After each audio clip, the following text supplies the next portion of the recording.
On this episode of the Oklahoma Breakdown with Ikard and Lehman, presented by Riverwind Casino, we discussed the Jim Knowles rumors, and also Ted got a call from the OU Foundation. Then Danny Kanell joins us to preview the CFP National Championship game. And of course, we give you our winners and losers of the weekend where we talk some NFL playoffs. Please download and subscribe to the podcast, rate it 5 stars and write us a good review. Follow the show on Twitter, Instagram, TikTok, and YouTube.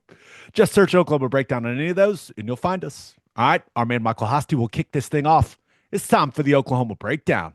It's a beautiful Sunday, January 19th, and you're listening to the Oklahoma Breakdown with Ikard and Lehman, presented by Riverwind Casino. Riverwind is Oklahoma City's premier casino experience, and there are so many reasons why Riverwind is consistently voted OKC's #1 casino, but it all starts with their amazing variety of gaming thrills and excitement. Riverwind's beautiful award-winning environment plays host to more than 2,800 of the latest electronic games with a huge selection of table games, including blackjack, blackjack match roulette, and Teddy's favorite, craps. No matter what your game, Riverwind has it in spades and hearts. And to learn more about their gaming promotions and entertainment options, all you got to do is visit riverwind.com.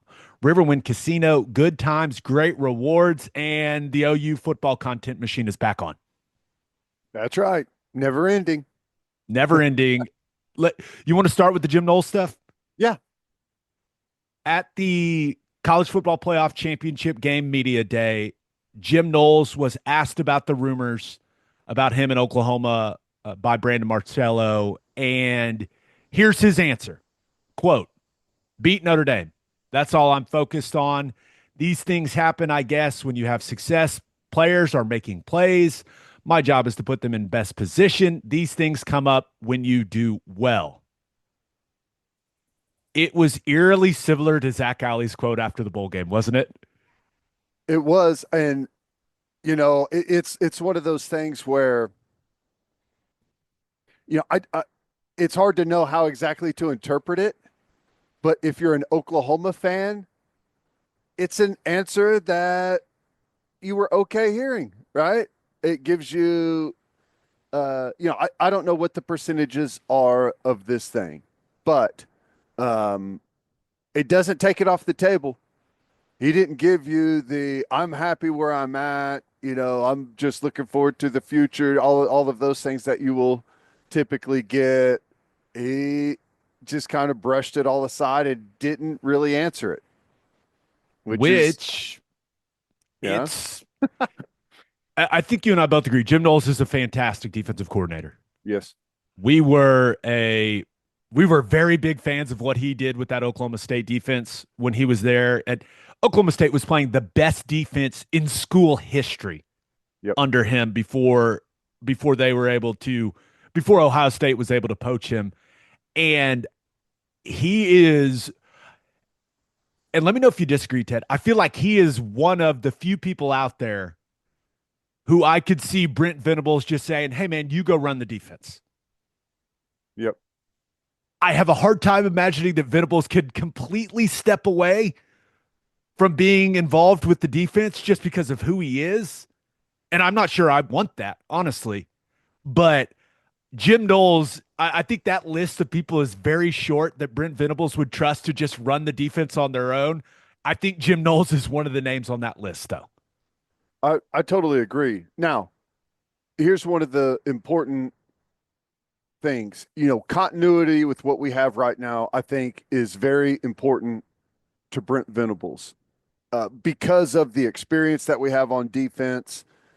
I don't know that he would feel great about scrapping everything they've done over the previous 3 years and installing a totally new defense. Now, I think there's more similarities with what Jim Knowles does than there are differences. I I would think it would be very similar to what Nick Saban said whenever he had to replace his offensive coordinators over and over. He said, run your offense, but you're using our language. I could see Venables say, run your defense, but use the language that we have right now, which, like I said, more similarities than differences.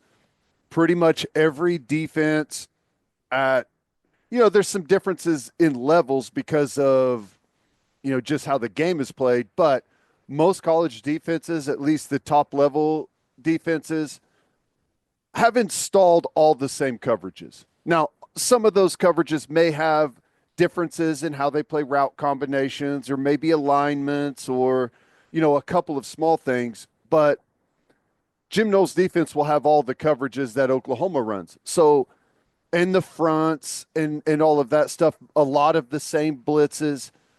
So I don't think it would be very difficult to come in and call the defense with a different language. And as Saban said, it's easier for one person to learn our language than it is the entire building to learn one guy's language. So, like, I could see it unfolding that way instead of just installing everything that he has under his current, verbiage and language. But then again, I don't know. Maybe it is a case where it's like you take this thing and run with it. Is Jim Knowles really going to leave Ohio State for OU? Well, I, you know, I, and let's be real. I did not think Zach Alley was going to leave Oklahoma for West Virginia. So right. at this point, nothing really surprises me. And there's some stuff in Jim Knowles' personal life that a lot of people have pointed to, some connections to the state of Oklahoma.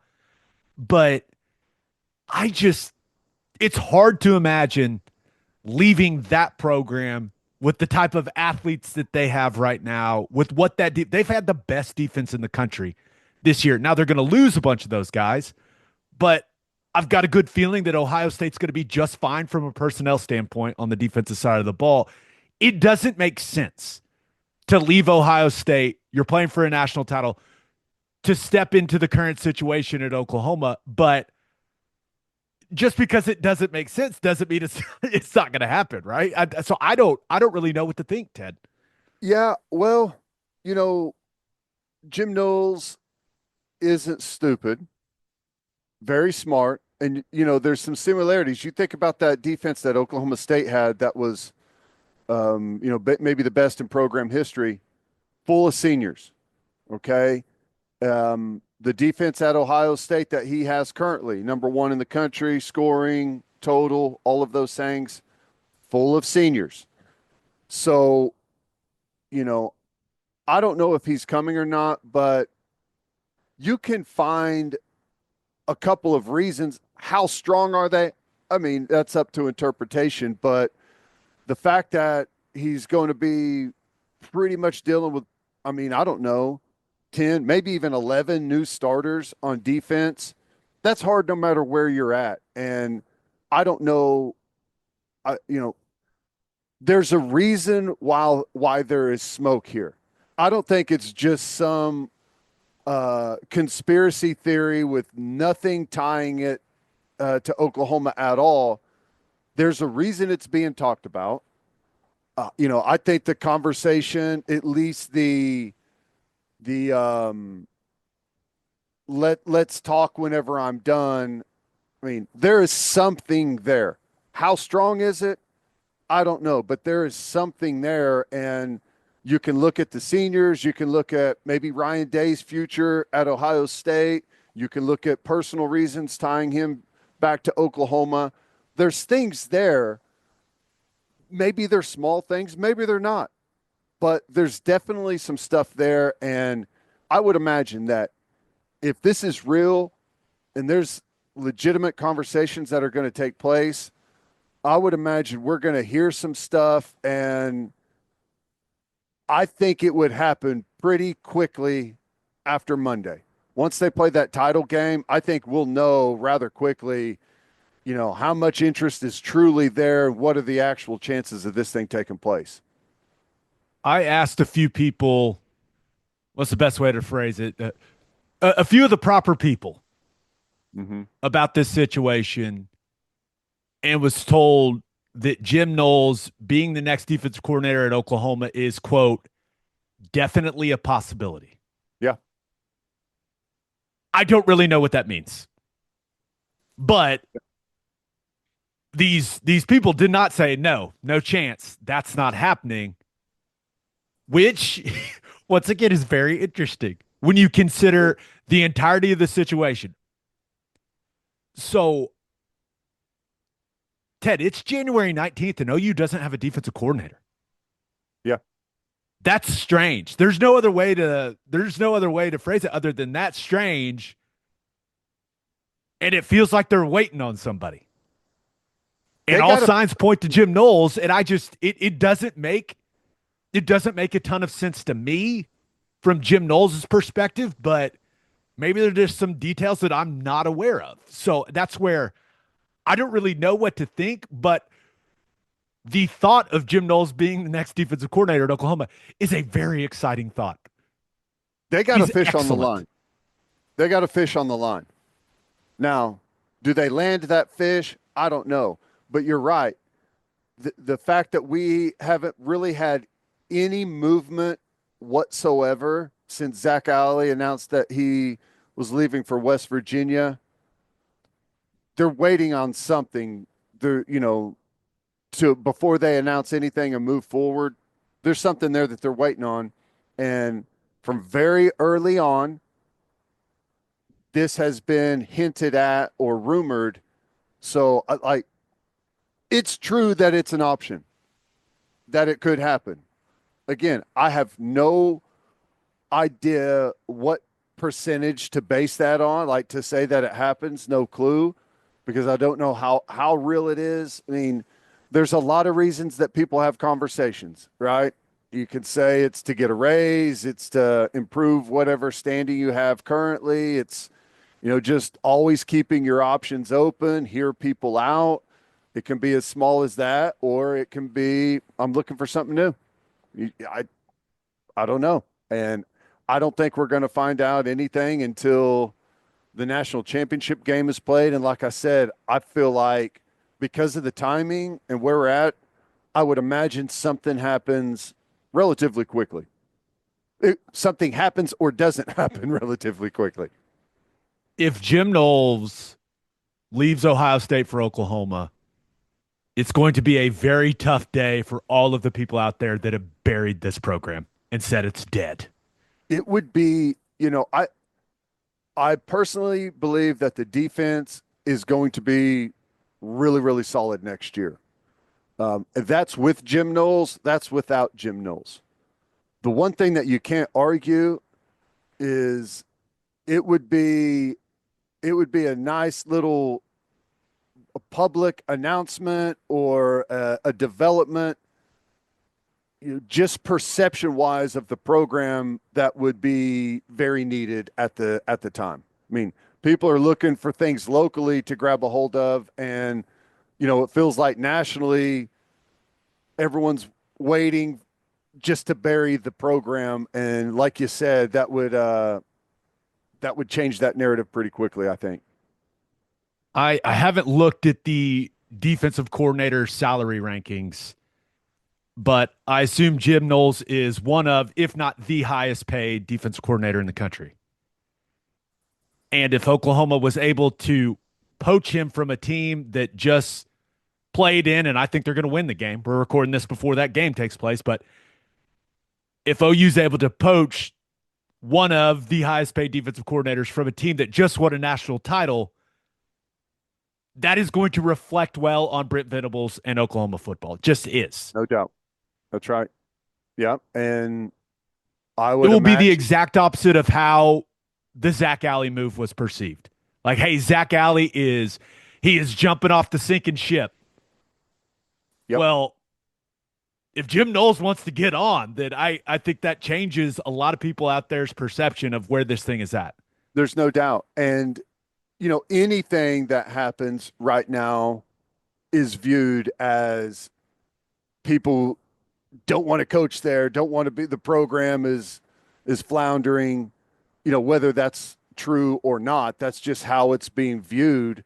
And, I can understand that perspective. I mean, I could understand why people feel that way. And you're exactly right. It would instantly squash that narrative. That would be nice. And the other thing is, it's nice to be known as a school that will pay coaches, and I can't imagine if he does leave that Jim Knowles will be taking a pay deduction. That's where it does get interesting. Because if you're Jim Knowles, you're not taking anything less than what, 3 years for six, Yeah. maybe What more. 3 years for 6.5. Like you're getting a multi-year deal, and with how things have gone under Venables the first 3 seasons, it's everyone can acknowledge that his future is a little uncertain in Norman. It's everyone knows 2025 is a massive season for Brent Venables and his future at Oklahoma. So that's where like it doesn't make a whole lot of sense for Jim Knowles to leave Ohio State for Oklahoma, but man, I sure hope it happens. well, you would if it did happen, I think you could say that Oklahoma coordinator wise is in a gosh, a fantastic position. Now, we'll see on Arbuckle, he's still really early in his career arc, but there's a lot of promise there. A lot of people think very, very highly of him. And we know what people think of Jim Knowles. So as your offensive and defensive coordinator, we'd be in, one of the best positions we've been in a while. It would also just be some much needed positivity around the program. And 100%. You can't put a price tag on that right now. and all this stuff with the transfer portals and the adjustments to that, the changes they're trying to make. I believe there's still going to be a spring portal. Yep. If you get Knowles as your defensive coordinator, you may be able to go grab a guy or two. It gives you some gravity. It gives you a little bit. There's a little pull towards Oklahoma for some big time players, perhaps that, see what Jim Knowles has done and what he's done for some players. And I imagine this year's draft is going to have quite a few Jim Knowles players in it. Oh, yeah. Ted, on our last episode, we talked about the new executive order that Governor Stitt signed in Oklahoma and what that means for the future of NIL for OU football moving forward. And that discussion led to you getting a call from the OU Foundation. We have not talked about it. I said, save it for the pod. I want it to be fresh. Walk us through it. What was the call about? What new details came to light? Well, more than anything, this is the main point and needs to be emphasized. The foundation cannot donate or cannot contribute directly to NIL funds, collectives, whatever. The foundation can fund the athletic department. Donations to the foundation cannot be earmarked specifically for NIL.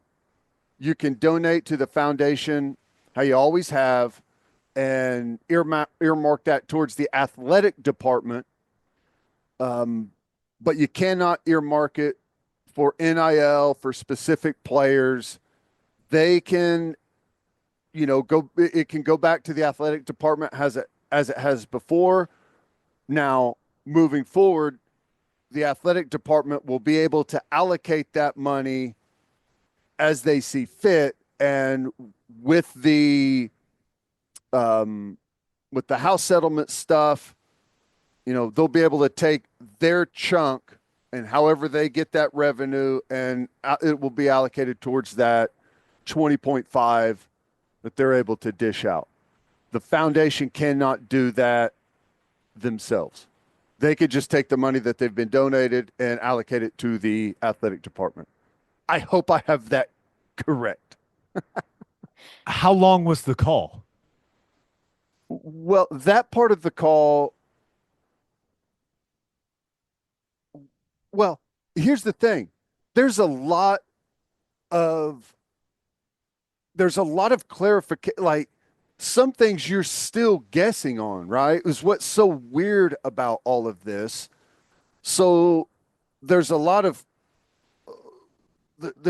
things that seem like they're still kind of in the air and in flux, and then until everything gets like really well defined moving forward, you just kind of have to be careful with how things are. I guess just the wording of things. And right now it's strange, so you just have to clarify that stuff. So, I mean, it's very easy to conflate a bunch of things right now. Like, what is paying the players? What is NIL? What is house settlement stuff? What is collective stuff? It's just kind of a big, messy ball right now. So it is important to clarify that the OU Foundation cannot fund NIL directly. They can fund the athletic department. And There's moving forward, also yeah, go ahead. there's also the Sooner Club and a fund that they have, and maybe there's some ways you could do it that way. And it just all of this just leads me back to something we said on the last episode. When all the details are finalized, OU has to let people know what to do, I how would they can say help if they want to help with NIL for football. How do they do it? What are their options? What are the paths? Like that's there needs I don't know. Do we need bullet points? I feel like this is a bullet point situation. I'm a this is big bullet points guy. it is. Let me say this. If you donate to the OU Foundation and earmark it to the athletic department, it will get where it needs to go. I think that is the best way to put it. The the only problem is the House settlement did not have a good weekend. Did you see that? First of all, what it was the Department of Education and then the Department of Justice. And I know, hey, tomorrow, new guys in charge. Both of those statements could be meaningless once Donald Trump takes office tomorrow. But the Department of Education came out with the release saying that basically the structure of the current House settlement violates Title IX. Then the Department of Justice came out suggesting that the judge who is hearing the House case not approve the settlement because they think it doesn't address the antitrust issues that are actually the core problem for the NCAA. So it wasn't anyone that thought, oh, the House settlement is, we're good, it's done. That settlement did not have a good weekend. It's never good when you've got big government entities writing letters about you on the official letterhead. That's never a good situation. That's not what you want. Right. Well, the antitrust stuff is difficult, and I will always refer back to what Joe C told Toby Rowland on Toby's radio show, that the House settlement is like, that's a good thing moving forward, and whenever that comes into play in June, it straightens a lot of stuff up. But there are a lot of questions about, like, how that is going to stand up. And it was an appellate judge ruling, which is not just it's not just an easy thing to throw away. You've got court precedent there. So there's a lot of stuff that has to play to strike that down. But the Department of Education and the Title IX statement, I currently believe that the interpretation of Title IX right now, I think, is absurd. I to me, it is so far removed from the intention of Title IX whenever it was enacted. I think it's ridiculous. I don't think it stands up at all. We'll see. The most important thing, I think, and this came out of the conversation that I had, is we have to have some legislation. And for a long time, it felt like that was going to be impossible. Where does that legislation fall in the priorities list currently in the country? And some people would argue not very high. But there's actually some good developments in that regard. And I think it's Ted Cruz has, they've got some real good framing for legislation. Now it's got to go through all the processes. They're going to have people in to comment on it, learn more about it.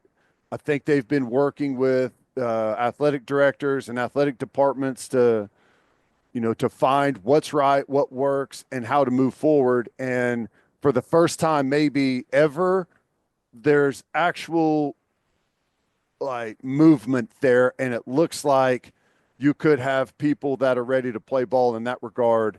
Because until there's like real legislation, everything is just going to be lawsuit, lawsuit, lawsuit, lawsuit, lawsuit. So that would be that would be the biggest development is if we can get some legislation in place.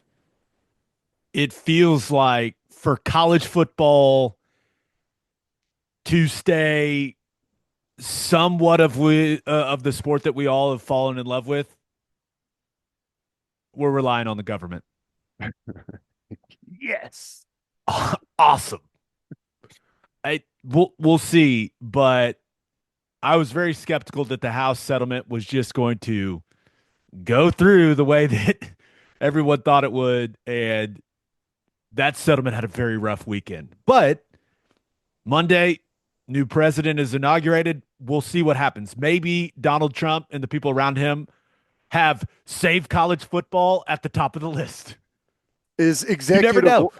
executive order number one killing the transfer portal? Is that that's what's going to happen? It could be. You never know. But it feels like what everyone thought was it wasn't, it hadn't been passed completely, but it just feels like there's just no certainty with what this is going to look like. The 20.5 million cap figure, it just feels I do not know what this is going to look like, and I'm not sure anyone knows. I, That's they not the don't. best feeling. No, they don't. I mean, June, whenever that is supposed to actually take place, be in working order, feels like light years away at this moment. Curtis Lofton announced that he will be stepping down from his position as Oklahoma football's general manager to pursue a career in ministry. Ted Silo is a good friend of ours. Obviously, was a great player. Is a tremendous man. Has dedicated a ton of time and effort to his alma mater over the last several years through the Soul Mission stuff, and then his role as GM. I'm happy for the guy that he's going and pursuing what appears to be like his true passion. Yeah. No, and we all know that Curtis very easily could have you know, he didn't have to be up at Oklahoma doing what he was doing. He felt a duty to go help, and he did. And I think he did a lot of really good things, trying to help Oklahoma transition into the new era of college football.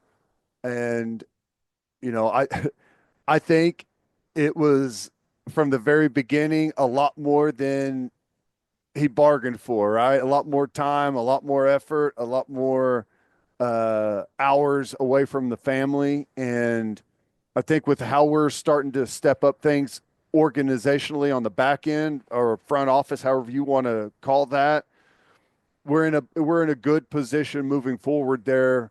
And it's given him the opportunity to step away and do what he feels like is his true calling at the moment.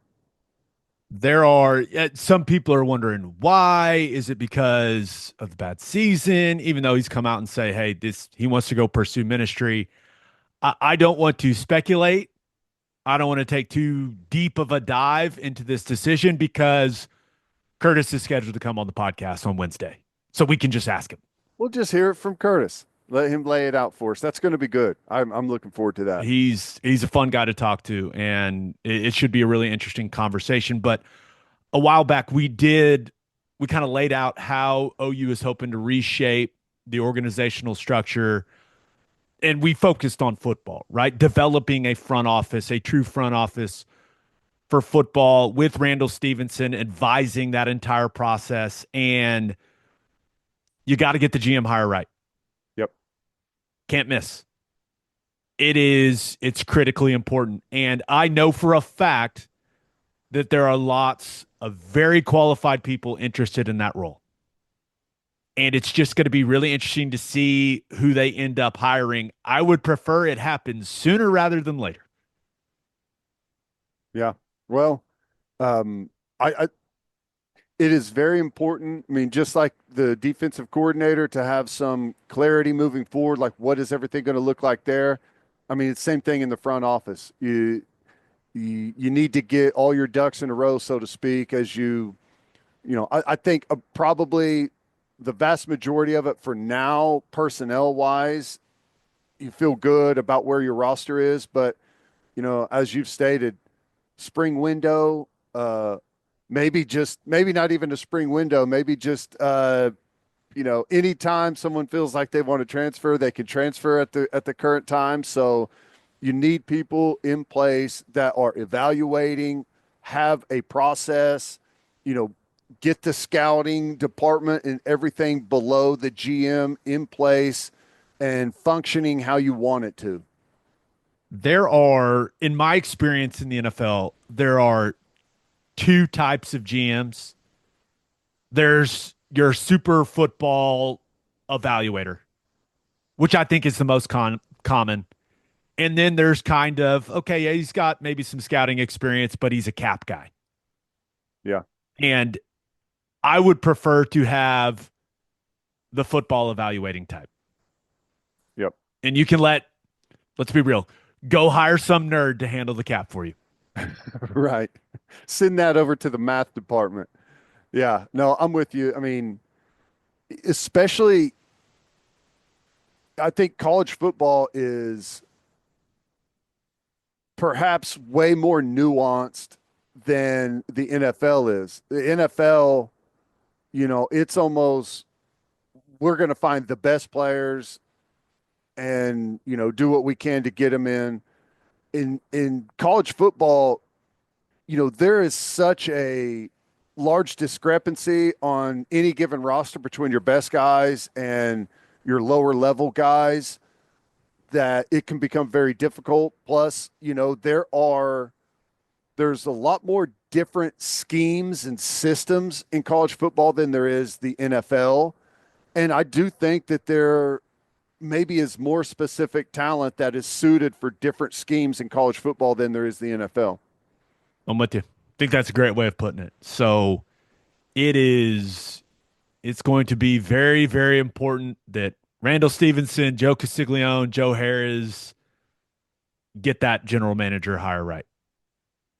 Yep. And I'm very curious to see who they end up landing on. From what I've been told, they're willing to pay good money for that position to attract someone that's got a lot of experience in an NFL front office making personnel decisions. So we'll see who that ends up being. I don't know what the timeline for that hire looks like, but once again, hope it happens sooner rather than later because the GM is really going to be the person that sets the tone for the rest of the organization, or at least that's how it is in the NFL.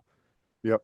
The head coach has a lot of power in the NFL, but in the NFL, unless your head coach is also your GM and making your personnel decisions, the GM is the one that ultimately that is the decision maker within the organization for the most Yep. part. You got to clear things with the owner and all that type of stuff, but the GM on a day-to-day basis is the guy making the really tough decisions. So it feels like a massive moment for OU football. Yeah. No, and you're right. Getting the hire right is, I mean, there's a lot to that. One of the most obviously being able to find and acquire the best talent is number one, but also having a good working relationship with your head coach, the coaching staff, being able to see things kind of through the same lens to a degree is very important. You don't want a combative relationship there, and that can happen. There coaches want specific guys at times. GMs want specific guys at times, and it it always flows a lot better when there's some similarity between the visions there. No doubt about it. All right. We still have a national championship game tomorrow. I love it. And we did an In the Weeds with Danny Kanell on our YouTube channel, but we've got a bunch of people that just listen audio only. So we wanted to give you guys that preview here with Kanell because it's really good, and we do start with OU softball. So let's get to our interview with Danny Kanell. But first, hitting the highway, remember to stop at Love's Travel Stops. You can't miss the heart of the highway. And with the Love's app, you can also save big. How big? 10 or 15 cents big. Save 10 cents per gallon on gas and 15 cents per gallon on auto diesel. Save with the Love's app today and be welcomed by clean places and friendly faces. Certain conditions may apply. See loves.com for details. You listen to this podcast to get insight from the guys who played the game. Why don't you take that same approach when it comes to buying your beef? When you order from Didier Ranch, you are getting your beef directly from the people who raise it. A rancher knows what it takes to have premium quality beef. Didier Ranch has done it for over 100 years right here in Oklahoma. From delicious 21-day dry-aged ribeyes to savory steak burgers, there is no better place to get your beef. Get your beef from the guys who've done it and use code Oklahoma15 for 15% off on DidierRanch.com. Didier Ranch, tradition tastes better. And we are brought to you by Simple Modern, the official drinkware partner of the OU Sooners. Let me ask you a question. Are you getting enough water every day? Probably not. Did you know that men need about 124 ounces of water per day to stay hydrated? Let Simple Modern help you meet your hydration goals for this new year and help all the Sooners in your life stay hydrated this year too. Plus, with Simple Modern's new personalizer, you can now create personalized drinkware for yourself or anyone else with just a few clicks. With 10% of all Simple Modern profits going to charity, many in Oklahoma, you're also helping Oklahomans everywhere. Simple Modern, it's good everywhere. It is our pleasure to be joined by the co-host of Dusty and Danny in the morning on SiriusXM. He also is one of the mainstays of the Cover 3 podcast. You can see him on CBS Sports HQ. And far and wide, he is known as the biggest OU softball hater out there. Danny Kanell is in the house. DK, what's up, man? What is up, fellas? It's great to be on with you. Yes, I've drawn the ire of many an Oklahoma softball fan, but Florida State's head coach, Lonnie Alameda, is an Oklahoma Sooner, and she has done a phenomenal job of building up our program to where it at least can kind of compete at times with the Sooners. So I guess there is a debt of gratitude to pay to the Oklahoma Sooners softball program, which has been phenomenal. But it's good to be on with you guys. Yeah, you got to be careful. You could trash our football team. You talk about you've got to watch out. You better watch out. That is true. I didn't know that. I mean, that fan base is rabid. They were coming for me. I was like, it was when we were playing Florida State was playing Oklahoma. Like, of course, I'm going to take my Seminoles side in that matchup and do anything I can to try to support them. So, yeah, but I learned a lesson there. Like, and it'll come back. Like, I'll be sitting here in, May, and I'll have some random, all of a sudden this random flurry of tweets coming in. It's from Oklahoma softball fans reminding me about one blowout they had or a Florida State loss or a celebration. Something went wrong. They just have to remind me about that. I don't know if those are ever going away, DK. No, they won't. Honest. It's eternity. until you release an official apology to the program and all the fans. No, but hey, wanted to have you on clearly to talk about the college football playoff and the title game. But before we jump into that, this is our first college football season with the 12-team playoff, and a lot of people were worried about how that would affect the way that the regular season felt. What did you think? What did you think of how the regular season felt with this new postseason format for college football? I thought it was awesome. Now I might be biased too, because I was one that was kind of pushing for this for probably a decade. I mean, going way back to when we had the BCS, I was like, get us more. And we got 4, which I felt was better than 2. And then we went from 4 to 12. I was kind of, again, like saying, let's go 4. And I thought we'd go to 8. And then all of a sudden they kind of surprised me, went to 12. But I do think the way that it was designed, there still is value in the regular season. So I was fully on board. I thought the month of November was thoroughly entertaining. I thought the whole season was entertaining. I still thought you saw losses hurt. which a lot of people thought the regular season would be diminished. But probably the biggest success story was, since I've covered the sport, you could come into the preseason and you could throw a net around 7 or 8 teams and be like, all right, those are the teams that can make the playoff and probably win it. Maybe 10 or 12. But with the 12-team playoff, we were on the last week of the season, and you could go in the top 25 alone, and you get down to around 20, 21, where there were still programs that had a chance to make the college football playoff. Now, maybe they couldn't have won it, and we saw some of those teams with an early exit to the playoff, but it gave a lot of programs hope. It gave them interest when they're still in the conference championship races. Even if it's a long shot, it's like, man, if we could just get in, we could have a chance to play for a national championship. I thought that was huge. For a long time, the sport itself was kind of going to the southeast portion of the country, and it was the West Coast was completely forgotten about. So I just think it's become more national, which is healthy. I think it's improved the regular season, which is great. And I know people want to, complain about everything in our sport. The first round would have liked competitive matchups. Of course, I would have liked those. But I think that's one of the reasons we got great semifinal games is because you saw some of those teams maybe that weren't national championship ready exit early. And so you get the true best of the best on the national stage when it matters, much like you kind of see in the NFL, as we saw from Wild Card Weekend, was a little bit ugly as well.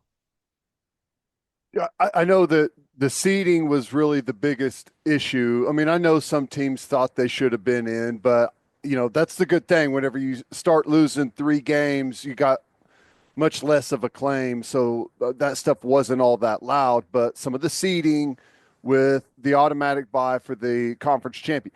Do you think there's any tweaks made after this year before next year, or are they going to ride this format out until the first 2 years like we had thought, and then whatever changes are going to happen then? Teddy, I think they're going to go another year. I wish they wouldn't, because, anybody with common sense who covers the sport and is, passionate about the sport looked at the seeding versus the rankings and was like, this doesn't make much sense. Probably the biggest issue I had with was Boise State, a group of 5 team getting a first round bye. Like, that is a different level. And I am somebody who has always been like a champion for the group of 5. Like, I want them to have a chance to play for a national championship. I want them to have a seat at the table.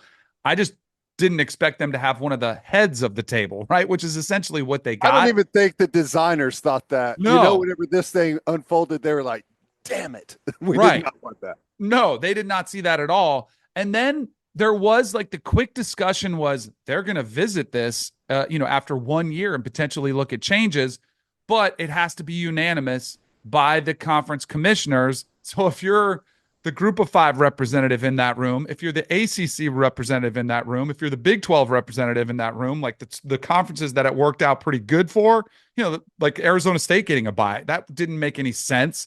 They weren't one of the top 4 teams, but they were one of the highest ranked, conference champs. They get it. So do you want to relinquish that opportunity for 1 more year to get the bye and to have get that advance? No. So I hate that it has to be unanimous. So I think that's going to get in the way.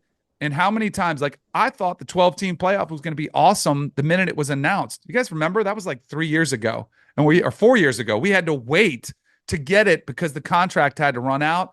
Unfortunately, I think this is one where we're going to have to wait another year for this 2-year experiment to run its course, just because our sport, which we love, very rarely uses common sense. It's just always, there's a process and it's annoying and it's not usually always the best interest of the sport, but it's just kind of the way it goes. Isn't the bureaucracy of college football just absolutely beautiful, DK? Yes, that's a perfect way to put it.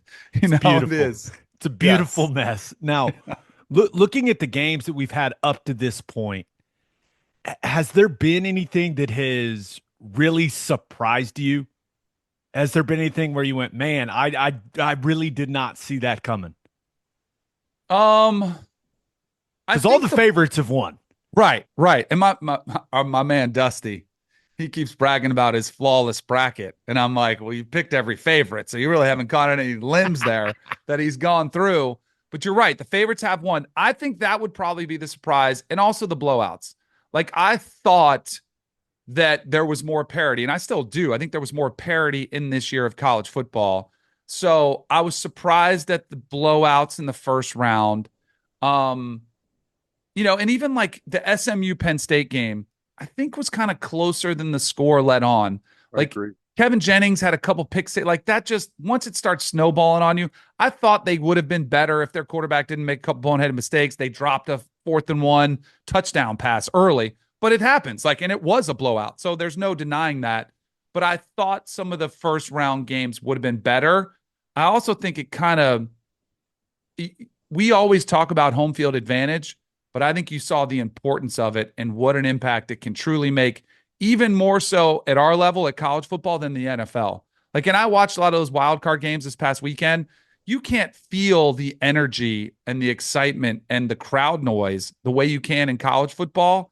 And I think that's going to only continue to be an emphasis that home field matters, and it makes a huge difference, because when you are faced with adversity, when your quarterback does throw a pick six early, or an interception early, like Indiana did against Notre Dame, like, that does keep the crowd into it, and college players are a little less likely to be able to overcome that adversity. So I would say the blowouts and the lack of upsets have probably been the more surprising thing, but they'll happen eventually.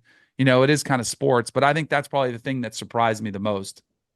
Yeah, well, I'll admit I was surprised by Ohio State. Going into that first game with Tennessee, it was like, oh boy, here we go, Tennessee. Ohio State's coming off the loss to Michigan. They're facing an SEC team. A lot of people had that as an upset, and they rolled them. And then they rolled Oregon. They look like a totally different team. Now, there had been some flashes throughout the year, but in those two back-to-back games, they looked unstoppable. Teddy, the Tennessee one was kind of surprising, but, Nico was a young quarterback playing on the road, kind of what we talked about. The Rose Bowl against Oregon, that was the biggest shock to me. That was the biggest surprising outcome, because we had seen Oregon go toe-to-toe with Ohio State. We saw them beat them in Eugene, and it was a close game. But I was banking on that game being a classic, like an all-time, here we go, biggest stage, tight game in the fourth quarter, and it was anything but. I mean, there's a stat that has been out there. Oregon's offensive line gave up 12 sacks on the entire season, and in the Rose Bowl, they gave up 8 sacks. Like, that is mind-blowing to see the type of dominance that Ohio State had in that game. So you bring that, like, that game in its own was probably the biggest surprising outcome. Because, and I think Ohio State's run, what they've been doing, like, I'm sure you guys have experienced these before, and I don't know if any Ohio State fan would ever describe losing to Michigan as a good loss, but there are losses that can kind of wake you up. Like, if it's early in the season, think of Ohio State 2014. They lost to Virginia Tech early, like week 2, and it was kind of ugly, and people were like, this team's not ready. That was the year they came back and they played with 3 quarterbacks and Cardell Jones, and they ran through Bama and won the national championship. I don't know if the Michigan loss flipped some switch in them, or it galvanized them to have a us against the world mentality, or it brought their intensity level, because why wouldn't they bring that into the Michigan game? They had lost 3 previous years, but for whatever reason, maybe it was the coaching staff, who I thought coached very conservatively against Michigan. Maybe it opened them up to say, you know what? Let's utilize all these weapons we have on offense. Let's get more aggressive and call more blitzes on defense. But that loss, as hard as it seems, like, it's a good loss that kind of woke them up and woke up this Ohio State team to kind of achieve what people thought it was capable of. Let's dive into the national title game.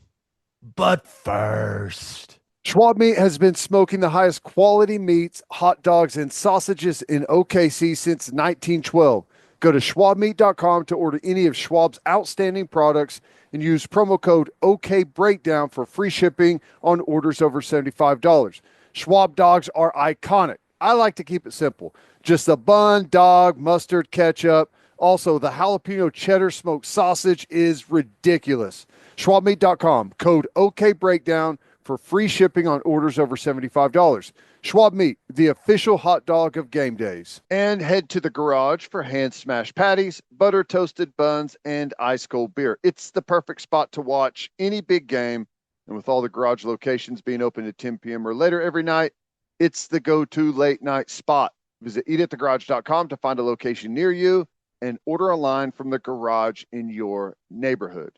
Insurica has launched a new digital agency introducing Insurica Direct. Whether you're in Oklahoma or anywhere across the U.S., they've got you covered. From small business insurance and health insurance for your employees to insurance for individuals like home, auto, and even Medicare supplements. Insurica Direct's got it all. Start your journey today at insuricadirect.com. Remember, at Insurica, we specialize in you. Let's start with one right in the wheelhouse for you, DK. Looking at Notre Dame and Ohio State, who do you think has the advantage at quarterback? I think I want to say easy, but I think it's Will Howard. But I think you have to consider the weapons that he's working with. I think all encompassing. But even if it was a playground, hey, you're out in the playground and you're picking your teams, I would probably pick Will Howard first. I think he's a more polished passer. Riley Leonard is perfect for what Notre Dame wants him to do.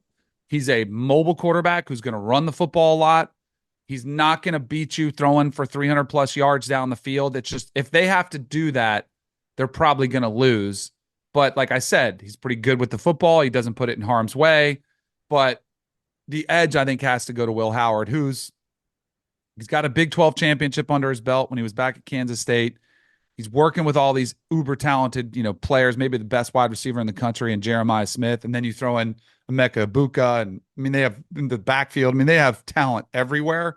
So I think it's kind of the combination of those is why I said easy Will Howard for me as far as who's the advantage at QB.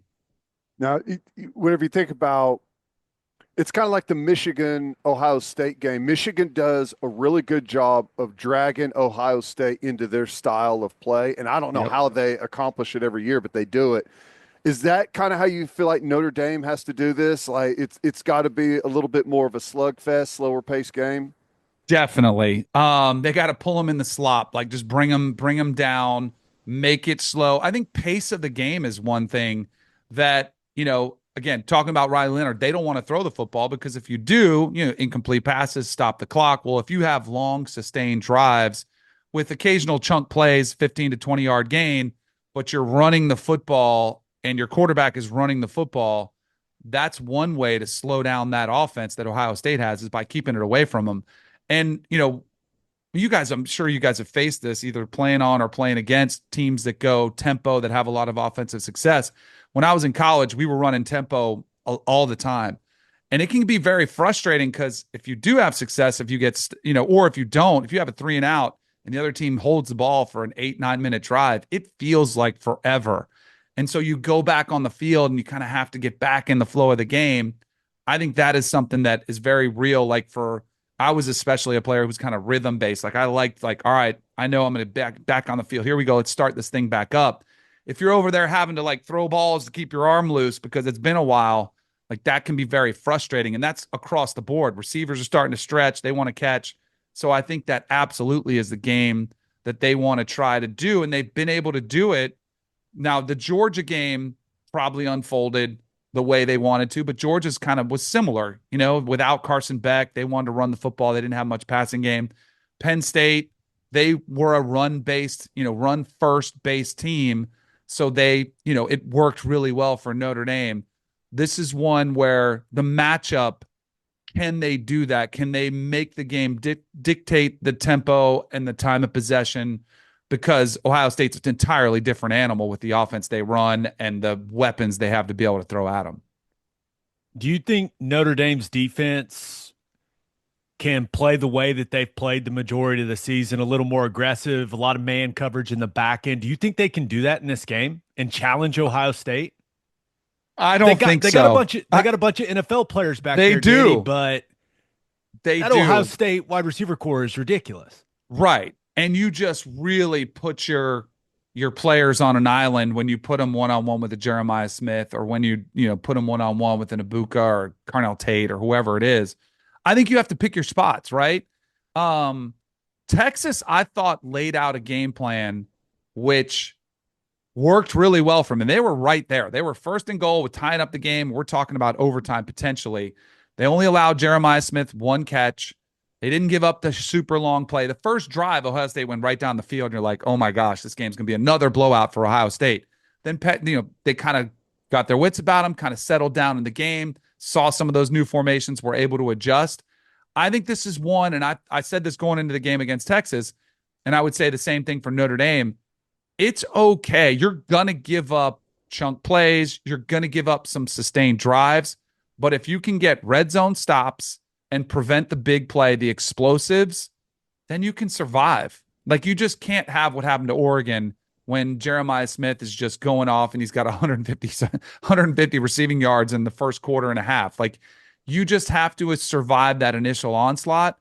And I don't think doing that is just saying, all right, we're going to trust our best against their best, because as good as Notre Dame is, I think Ohio State has that advantage. And don't forget, when you're playing man, it's not only trusting your best defender against Jeremiah Smith, then it's your second best defender against their second best, and so on down the road, where I just think you give them a little bit too much of an advantage. Now, pick your spots. Like, if you want to be aggressive and blitz and pick an island there, then go ahead and try it. But I think that's what they'll do. And Al Golden is probably one of the more underrated coordinators in this playoff.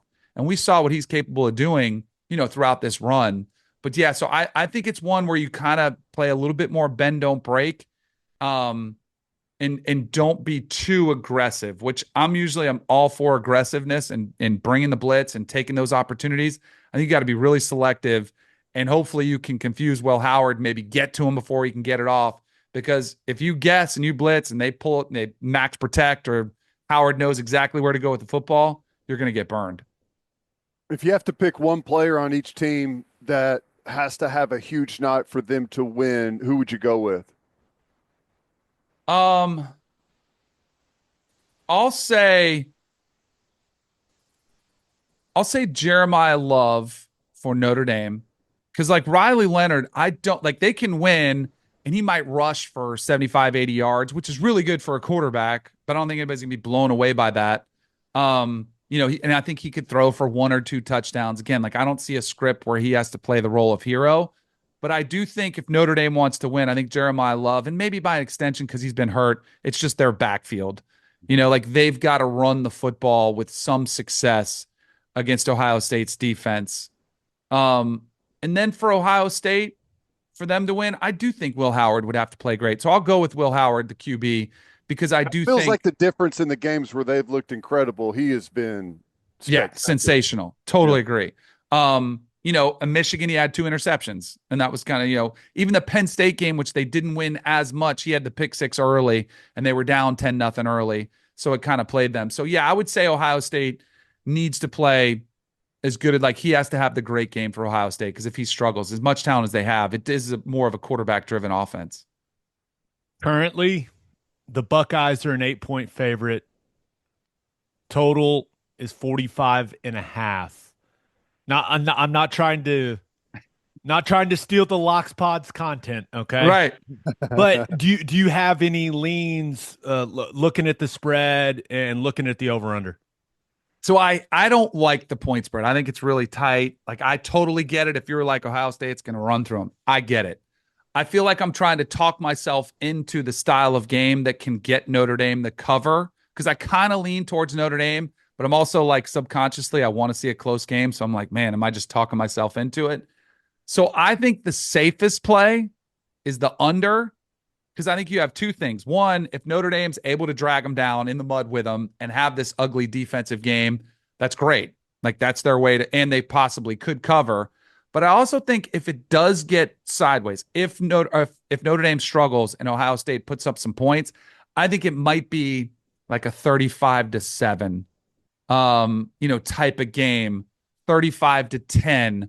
But I don't think it's going to be a repeat of Georgia TCU, where all of a sudden, Georgia covered the total on their own by putting up 60 points. Like, I think Notre Dame will be able to at least slow them down somewhat. So I think you're kind of protected if you take the under versus a blowout. You know what I mean? Does that make sense? I think So you're like just my saying, favorite play is the under because yeah, I do think like you're go ahead. trusting Notre Dame's defense to be really, At really least good. adequate. Yeah, Yeah. like they've Like, been and all that could be season. a really bad game by their standards, giving up 35 points. Like, and then if it does get dominant, like I just like, cause normally you would worry about maybe a backdoor cover where Notre Dame is just not designed to come from behind. Like, as great as like Riley Leonard has been awesome, I do think he has his limitations as a passer. He's been very efficient. He's been very good. But if they have to start chucking it around, I think they're not going to score very many points. That's why I think the initial first quarter, which was the same in the Texas game, like they took the first blow and were able to survive it. They didn't give up the second drive. That's something I think that is key in this game too. How does Notre Dame do defensively versus that offensive explosion? What do you think of these two teams as a champion? Like whenever you compare them to past years, I guess I'm kind of asking, did the NIL and transfer portal kill the super teams? Because we've seen like unstoppable LSU, unstoppable Alabama, these teams that just have so much talent that they're incredible and there's no way anyone's going to beat them. This year it felt like, I mean, you kind of pointed out there's a little more parity. How do these teams compare to the past, and is this kind of the new normal? Is this a one-off year? I think it's the new normal. Because I do think the NIL and the transfer portal combined has really spread out some of the talent. And I know it's something I've alluded to a bunch. Like historically, the SEC was always paying guys under the table, so and the teams were able to kind of monopolize the talent, the teams at the top. And I know Florida State, people always take shots at Florida State. Maybe we were, maybe we weren't. I don't know. I never got any money. I wish I had, especially now. I'm like, where was that money when I would have taken all the money under the table if I would have known it was all coming eventually. But like it's always been the way it's been. The teams that kind of cheated and were able to gain the most talent had the biggest edge. Now everybody has a chance. Like that's how Indiana, by the way, their NIL is pretty solid. Like they've been able to buy a competitor, which they never were before. SMU, they have a desperate, a mindset of we want to be competitive. So they spend it, they spread it around. But to your question, Teddy, about like where, like, is the super team over? I don't, because think how quickly this will change if Ohio State blows out Notre Dame the way they did Tennessee and the way they did Oregon. Then all of a sudden it's, oh, this is one of those super teams, right? They had the $20 million roster. So I think it probably, and even with the new, model, the rev share model we're going to, collectives aren't going away. So like, I think there's always going to be an opportunity for a team to rise to the top. But I think, that's a good question. I haven't given it much thought. I think there could be, because again, like Ohio State might be that super team, but they did lose to Michigan, and we didn't see that with 2019 LSU or 2020 Bama. So yeah, I hope not. But there's always going to be somebody that kind of defies the odds and comes together, and there's always the potential to potentially buy a super team, which if Ohio State wins, it will look like they have done that. You got time for one more? Yeah. I hate how much I like Marcus Freeman.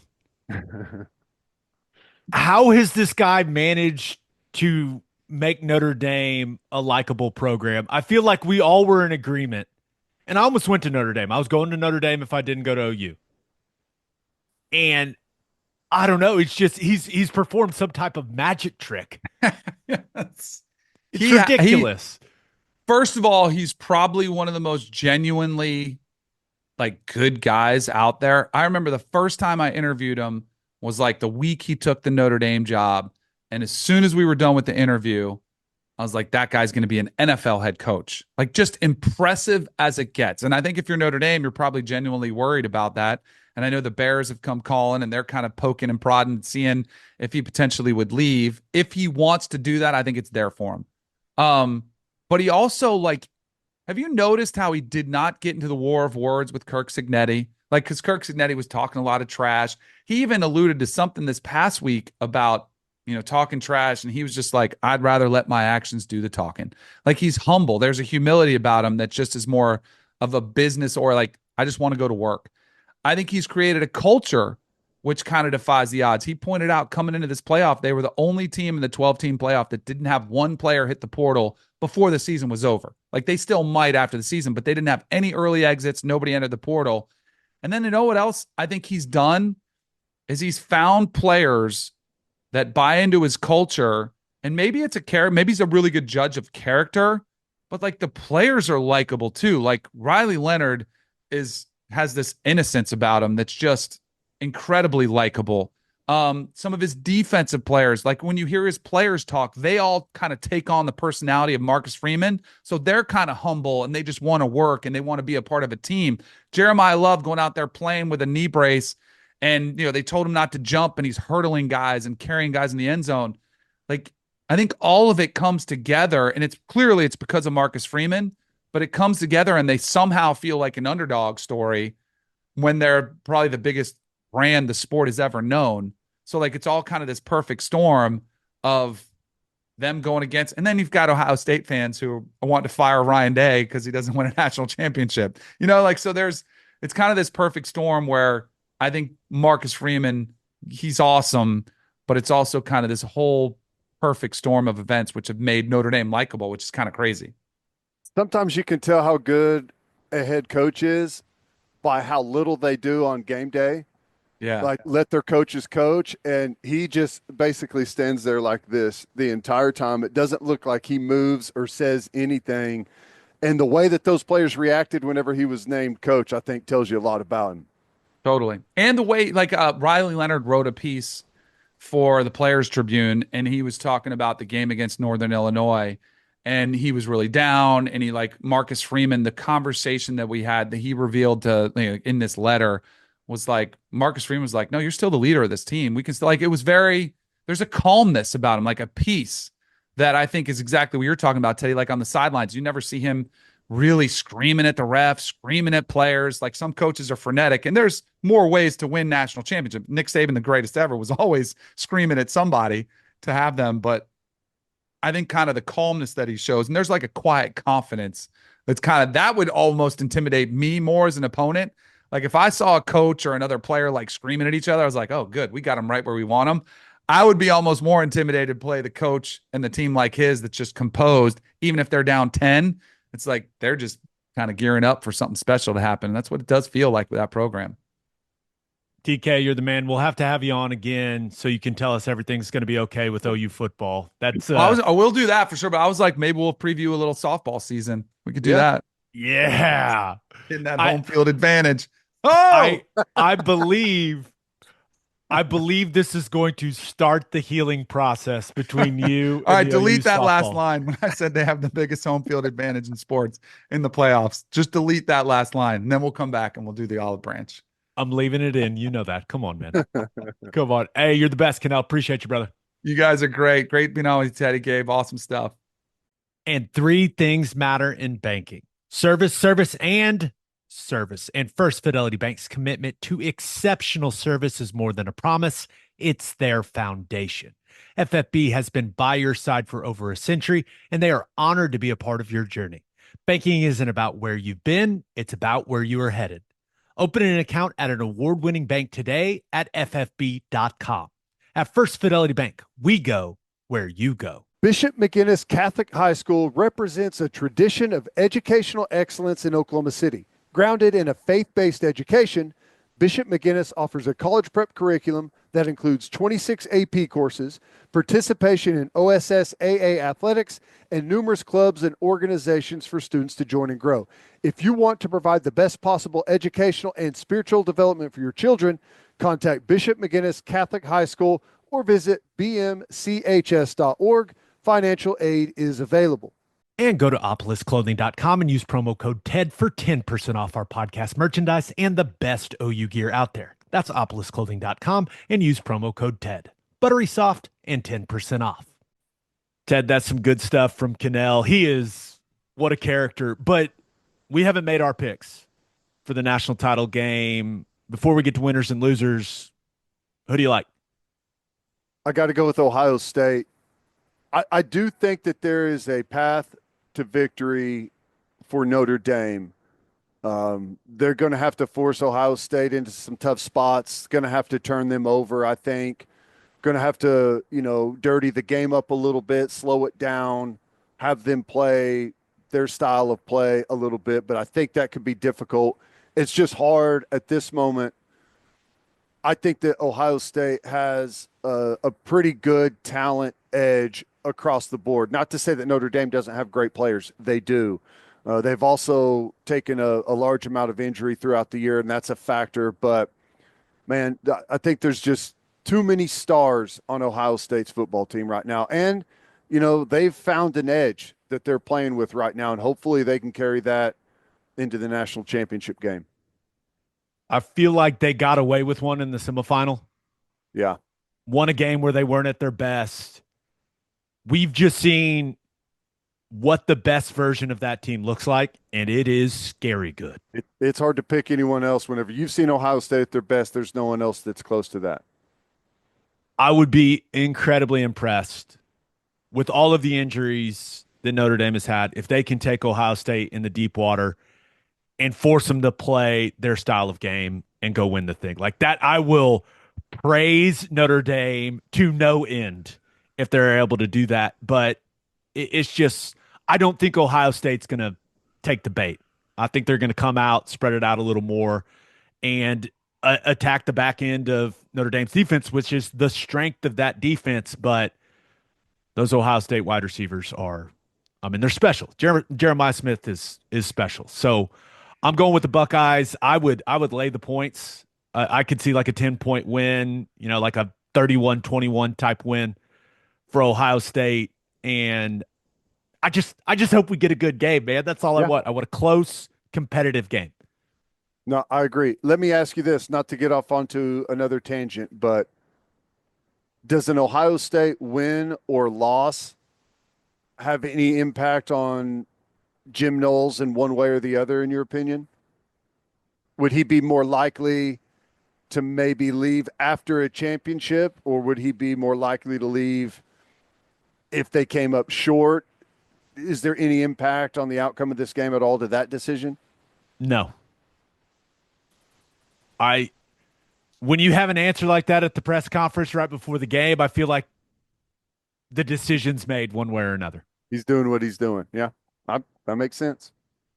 I just don't think if you're going to make a decision of that caliber, it can't be dependent on the result of the game. Maybe I'm wrong. I have no idea. I have no idea if Jim Knowles is leaving Ohio State for Oklahoma. Right. I've got no clue. But if you're making that decision, I don't think it depends on what happens on Monday night. Yeah. Could be wrong. I have no clue. I don't think anyone knows. Maybe Jim Knowles is agent. That's it. Yeah, that's probably it. All right, let's get to our winners and losers of the weekend. As always, Ted, kick us off. Who do you have as your winner of the weekend? I got to go with the Kansas City Chiefs. Credit the Chiefs. They have the most impressive thing about the Chiefs, in my opinion, is how they have morphed as a football team and what their strengths and weaknesses are. And they are excellent at playing to those at different times. And now they're a more of a defensive-led football team and can turn it on offensively whenever they need to. But I think the Chiefs are the shining example of game management, situational football.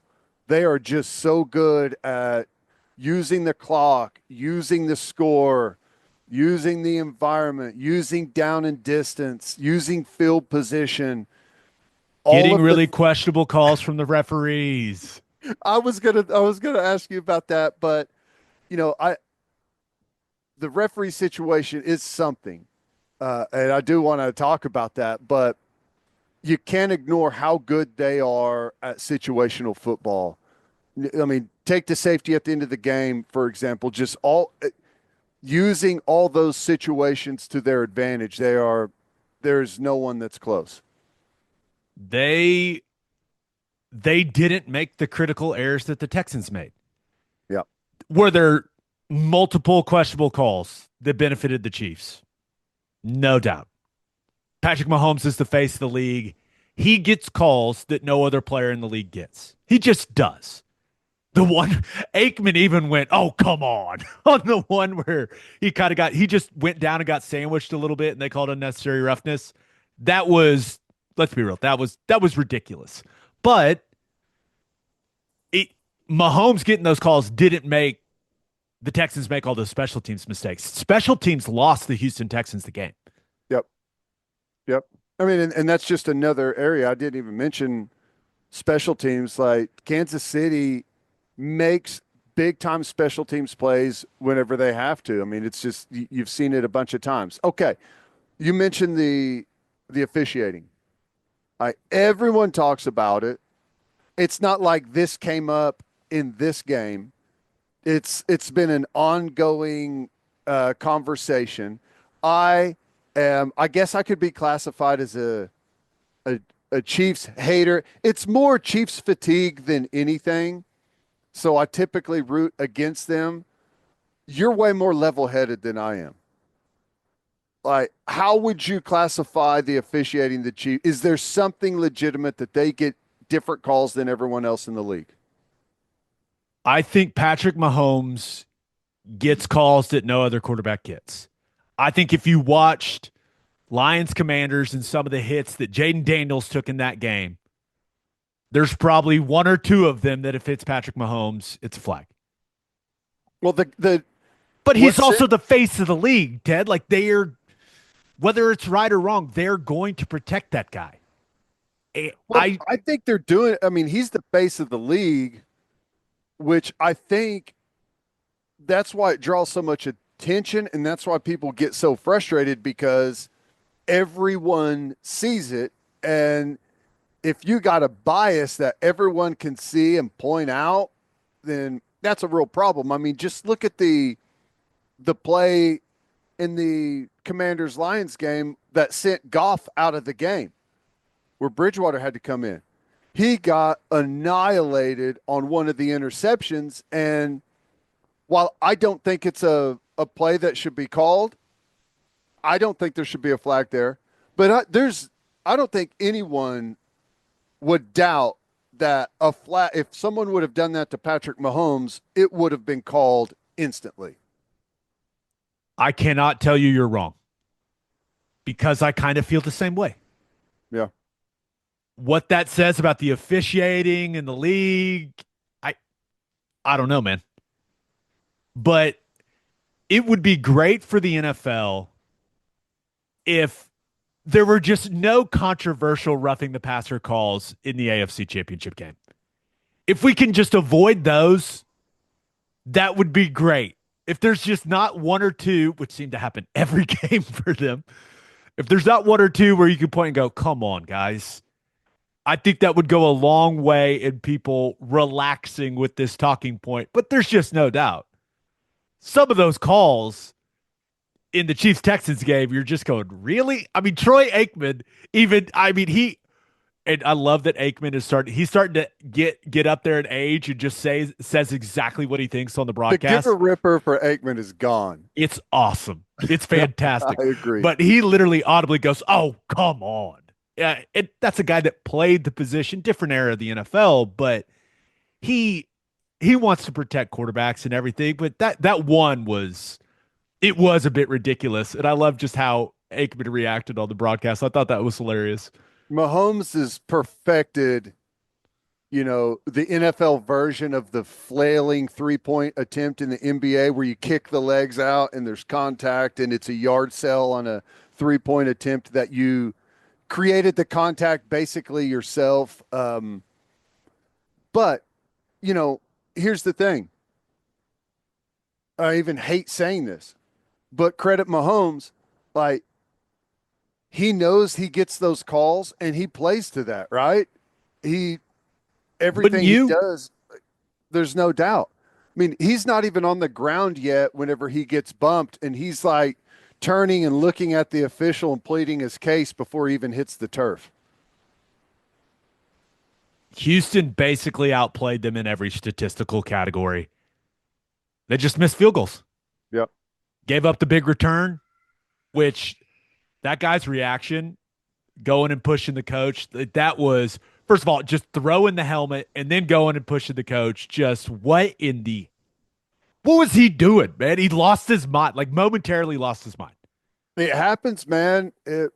in the heat of battle, whenever tensions are high and people are on edge, stuff like that happens every now and then, and I don't know. It shows me that they care about what's happening out there, right? Whenever you got that type of passion, but I don't know. It was a wild game, and I never knew how difficult it was to explain taking a safety at the end of the game until I had to try and explain it to my wife last night. That's awesome. Who would you rather see the Chiefs play? Ravens or Bills? I feel like you're all aboard the Ravens train right now. I am, and I know that. I mean, Lamar Jackson. The criticism has been, hey, regular season is great, but the playoffs, you haven't been able to do it. And with as good as they've looked lately, if they don't get it done against Buffalo, those comments are going to be louder than ever. I just, between what they've got going in their running game, with both Derrick Henry and Lamar Jackson, and how good the passing game is and how good Lamar Jackson's playing. I mean, completing such a high percentage of his throws, and they don't have to throw the football a whole heck of a lot. And it's going to be cold. The last I looked yesterday, it was supposed to be like 18 degrees, and I know there's going to be a north wind. It's probably going to feel below zero at that game. I don't know who that necessarily benefits, but the way the Ravens run the football, I have to imagine it benefits them. I think that would be the best matchup, but I think you got the three best quarterbacks in the NFL that are going to be facing off in the AFC Championship. Now, which one is it going to be? I don't know. I think the Ravens win. I think they're the better football team, but you do have to factor in the playoff stuff, and can they get it done when it matters? By the time most people listen to this, the matchup will be set. So, yeah, I like the Ravens also. Pains me to say. I will be cheering for the Bills, but Ravens seem to be playing some really good ball right now. This to me, and I think Mahomes versus Lamar. I think that's a really fun headline. Yeah. Oh, well, see, this is why I love the NFL playoffs, because, like, when I think of NFL playoffs, like the best against the best, I just associate it with weather is a factor. And I think it's just the perfect setup that you've got all of these teams playing. They play outdoor games whenever it's the coldest of the year, and they still play super, super high level football. To me, that matters. Like, the best teams should be able to play great football in all conditions. And I know everyone, like the bettors and everyone, want to see games played in a dome in perfect conditions. I am the total opposite. That's why I love this time of year. And that's why I say, like college football, I want to see it played on campuses as long as possible. It just gives it a different feel. You love when they cut to people and the breath is just coming out of the helmet. The D line and the O line in their stances, and just the steam coming out. It's beautiful, magical, beautiful. Who do you have as your loser of the weekend? I mean, it's the Detroit Lions. Best regular season in the history of the franchise. Now, it wasn't perfect because they've sustained a bunch of injuries themselves, but marching right along. I mean, best season in franchise history. You're playing at home against a rookie. I mean, could you ask for anything else? Well, unless you knew that rookie was Jaden Daniels, maybe. That's the piece of the equation that you're leaving out. But credit the Commanders, but, and they won the football game. But my God, in the NFL, if you turn it over 5 times, you're not going to win football games. It's almost like a credit to Detroit that it was as close as it was. I mean, they separated late, but I mean, that was a great football game going into the fourth quarter, and Detroit had just had critical turnover after turnover. The Jameson Williams interception That was I'm a massive fan of Ben Johnson and his offense and the creativity that he displays in his play calling. I was not a fan of that call at that moment in the game. Yeah. It's a got to have it drive, and you're taking the ball out of Jared Goff's hand and you're putting it in Jameson Williams' hand and allowing him to make the decision that he made, which was a bad one. Yep. But you turn it over 3 times in the first half and put yourself in a big hole. Like, it's against a good football team, man. It's hard to climb out of that hole. And Detroit's defense just they didn't have many answers for Jaden Daniels basically second, third, fourth quarter. I mean, they moved the football and score points. 45 on the road on that defense. And I know they're banged up. I get it, but that's incredibly impressive, Ted.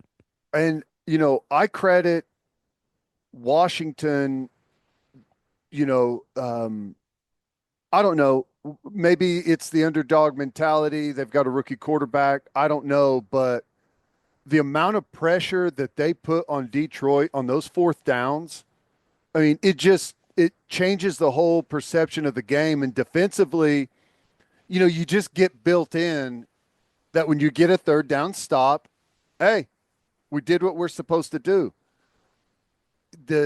When people go for it routinely on fourth down like that, it's so difficult to defend. And, they have such an open playbook on those 4th and 2s that, like, you feel like when it's fourth down and someone's going for it on fourth down, just your mentality is you have to sell out to stop the run, right? And with Jane Daniels and some of the play action stuff at quarterback and being willing in those moments to throw it, it's just, I don't know, it's really impressive.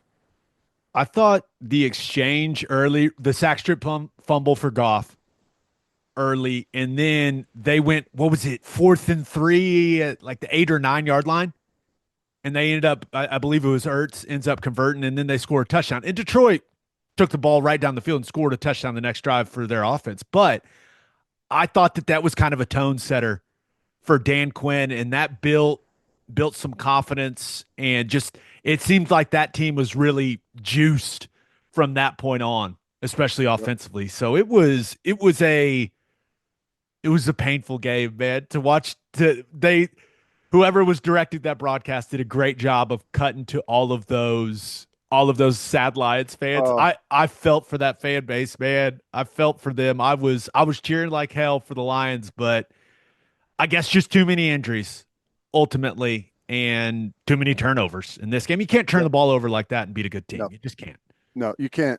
I mean, I know you've seen pretty much every NFL team in training camp puts up the graphic about turnovers and like the percentage to win a game if you have one more turnover or if you have two more turnovers. I don't even know if 5-0 is even on the graphic. Those games, you just don't win those games in the NFL. So, yeah, don't you think that Detroit was the favorite to win the Super Bowl? I'm not talking about betting favorite and like who people think is actually going to win, but for most people that don't really have a dog in the fight, most people wanted to see Detroit go into Super Bowl, right? Yeah. I think a lot of people wanted to see the chaos that would have been Detroit Buffalo. Oh, yeah. Yeah, that's right. Just to see how the fan bases would react. But I mean, you got to it's the Chiefs until it's not the Chiefs for me. That's true. I mean, that's just where I'm at with it. It's like, hey, who do you think's going to win? Chiefs. Why? Chiefs. Prove that someone's got to prove. Travis Kelce he just gets in a time machine in the playoffs, man. It just becomes a different guy. He was awesome in that game, by the way. Now, for Washington, though, that's a couple of nice road performances in the playoffs. They're hot right now. They've got something to them. They believe, and I wouldn't say the matchups moving forward are games that they can't win. I mean, they're in it, as far as I'm concerned, on the NFC side. One thing that makes it very interesting, and we're recording this before the Eagles-Rams game. If the Rams win that game, where's that game going to be played? It's a good point. Do they go back to Arizona? Is everything okay now in LA where they can play it at SoFi? I don't know. But the Rams, let's not pretend they've got some big home field advantage at SoFi. They have to use silent count in their own buildings sometimes. Right. Yeah. So Washington's got an incredible amount of momentum. Will I be shocked if they go to the Super Bowl? At this point, obviously, no. They're in the NFC Championship game. I sound like an idiot. I get that. But it's a very interesting situation for Jaden Daniels and the Commanders. They're riding high right now, man. They're house money, baby. Yeah, no, I agree. And, there's something about a young quarterback that it almost feels like, and we've seen this in the past at times where, a young quarterback comes in and has a lot of success. It feels like it takes an offseason for NFL defenses to really put their finger on what it is that you've got to do to stop them. And I think that's an advantage for them right now. There's some unknown, and I think Kingsbury's done a great job being creative and using all of the tools that he has right now. So Washington's going to be a tough out for anyone that's left. No doubt about it. Anything else on those two games? I don't think so. Entertaining football, man. It was good. I love a little controversial You gotta some have controversial calls. Gotta have it, man. It's what fuels the discourse. Hey, pissed off people watch more football than anyone else. So you got to make some people mad if you want the ratings. Put it on a t-shirt, people. All right, let's get to my winner and loser. But first, Rocket Money is a personal finance app that helps find and cancel your unwanted subscriptions, monitors your spending, and helps lower your bills so you can grow your savings. It lets you see all of your subscriptions in one place and know exactly where your money's going.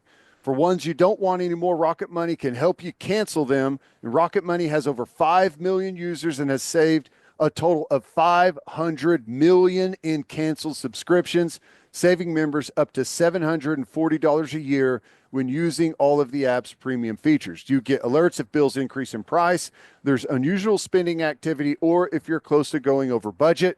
Rocket Money will even try to negotiate lower bills for you. They automatically scan your bills to find opportunities to save. Then you can ask them to negotiate for you. They'll deal with customer service so you don't have to. Cancel your unwanted subscriptions and reach your financial goals faster with Rocket Money. Go to rocketmoney.com/gameon today. That's rocketmoney.com/gameon. rocketmoney.com/gameon. and we are brought to you by Mando. It's 2025, people. New year, new you. But don't change the deodorant. Don't change it. One thing I'm not changing is my deodorant. I love Mando's whole body deodorant. No reason to make a change because it's the best one out there. It's safe to use anywhere on your body and is aluminum free and dye free. I'm a fan of the Cloverwood scent. It's great. Bourbon leather, also very solid. But Pro Sport is quickly becoming the go-to for me, Ted. I'm a Pro Sport guy currently, but I do love having options, which is why I love the 3-pack you can order, which has each. It's got one of those. It's got one of each scent in it in the 3-pack, which is nice. You can switch it up, help keep my wife on her toes with how I'm going to smell Keep that guessing, day. You know? huh? Yeah. And luckily, I have a discount code to help you get hooked on the best smelling whole body deodorant on the market. New customers get $5 off the starter pack with our exclusive code OKBreakdown. That equates to over 40% off your starter pack. Use code OKBreakdown at shopmando.com. shopmando.com. Code OKBreakdown. Please support our show and tell them we sent you. Smell fresher, stay drier, and boost your confidence from head to toe with Mando. My winner of the weekend. Thought about going with Shai Gilgeous-Alexander. 40 points and 3/4 in the blowout win over the Cavs on Thursday night. I was there. It was electric. He was incredible, Ted. But little wrist soreness sits out. The Dallas game, Thunder end up losing to the Mavs. They play terrible in the second quarter, but have an incredible third quarter, come back, get outplayed in the last 3 or 4 minutes of the game. And in a weird way, it kind of felt like it helped SGA's MVP candidacy even more.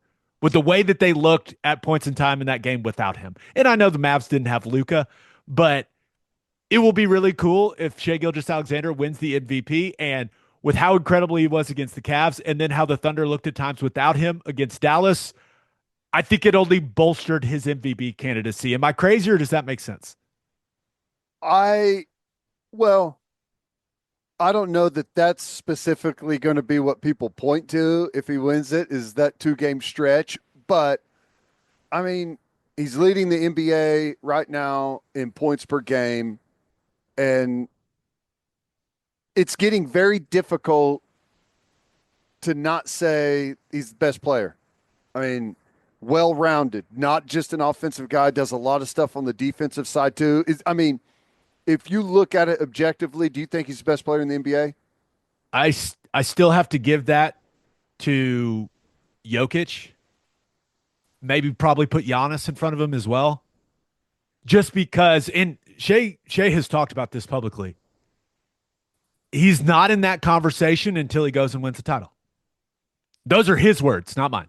Yeah. But I think it's fair. It's like, hey, those guys have gone and done it. He hasn't done it yet.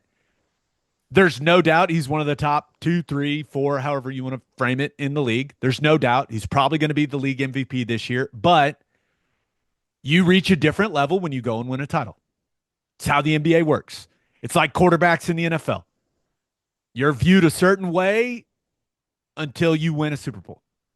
Yep. I think that's like Shai will get that type of recognition as, some people will start calling him the best player in the league when he takes the Thunder and wins the championship. How much does the coverage of the Thunder or lack thereof nationally, we talked about this, the nationally televised games, how much does that impact the MVP voting in your mind? That just not enough people see him often enough? I don't think it helps anything, but I do think every NBA podcast I listen to, which is a lot of them, is talking about the Thunder. Yeah. Like, they're not being ignored. True. You'll hear some people say, oh, people should talk about the Thunder more. Well, they're the number 1 seed in the West. Shai's the leader for MVP. Like, there are discussions about the Thunder taking place. And there's been some MVP fatigue with the same kind of guys over and over. I think that may help him a little bit too. Can't just keep giving it to Jokic. Embiid is certainly not in the conversation. My gosh. Right. That situation in Philly is interesting. But Shai's awesome. There we go. That's the best way to sum it up. But my winner of the weekend, and I don't even want to talk about what happened in the middle of the week against Texas. OU basketball won its first SEC game, Ted. Hooray. They did it. 20-point win. That was a very strong finish against South Carolina. That was a really close back and forth game. And then they pulled away. They started taking care of the ball, getting quality possessions on the offensive end, getting quality shots, getting some stops defensively. And would you look at that? When they take care of the ball, they're a pretty solid basketball team. 20-point win over the Gamecocks. Yeah, there was a moment they got off to a good solid start, jumped out to a lead, but the back half of the first half, you started to say, oh my gosh, are we going to start doing the same stuff? Started turning the ball over too much. And then, they carried a lead into half, but then South Carolina hits that half court 3 to close the gap a little bit as they went into halftime. It was a nervous first half, and they came out, answered the call, played more efficient in the second half, and got a much needed win. That win's going to go a long ways for the mentality of this basketball team. Just get that first one behind you and, hopefully start playing some cleaner basketball. I'm hoping it's like when you're in a shooting slump and you just see one go in. That's right. And it changes things. I'm hoping that's what that means for Porter Moser and the boys, but some observations. I think Jeremiah Fierce needs another year in college. I agree. I don't think that's going to be an unpopular opinion. Now, if you're going to be a top 5 guy, you got to go. No doubt. You got to go. It is financially irresponsible not to go. If you're going to be, and I looked at some numbers from the 2024 draft. Ron Holland was the 5th pick. 4 years, $37.5 million contract. If he's going to be a top 5 guy, you go. There's not even a conversation. But this is where it gets interesting. The 10th pick was Cody Williams, which is J-Dub's brother. 4 years, $24.9 million. That's a big difference, man. Yeah. Well, Jared McCain was the 16th pick. 4 years, $19.4 million. So top 5, 37.5. 16th pick, 19.4. Like, if he's going to be a top 5 guy, he's got to go. But if he's going to be the 12th, the 15th, you come back because he's got the skill set to be a top 5, top 10 type guy. And I know there's always the injury risk, but it's not like he's a guy that's jumping and flying through the air and taking a bunch of contact, things like that. That's not his game necessarily. So I don't know. It's going to be a very interesting decision for him at the end of the season. I view it like this, he started off, he was hot. I mean, he's a great player. But as the conference play, the opponents have really ramped up. People are starting to maybe build a book on how to defend him. It's getting way more difficult, and he's been very slow to adjust his game.